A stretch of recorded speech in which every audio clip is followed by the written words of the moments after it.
Yun mo guys, si Idol. Oh. Shoutout sa inyo, Dara. Asa man padulong Cebu? Cebu, pero sa secure pa ko. Saan Malay. saan kagikan? Dire lang. Okay. Gikan ko Vietnam. Ah, Vietnam. Picture. Nakay-con? Naka-event?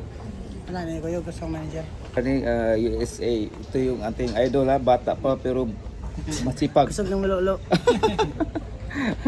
Yan guys, si Jimmy Suka galing siya sa Vietnam, mayroon siyang ano doon guys event at uuwi naman ngayon. Dito kami sa Cebu. Cebu boy. Yan guys, so si Jimmy Suka. Diyan muna guys. Hanggang dyan muna ang ating vlog dito sa airport sa Mactan, Cebu.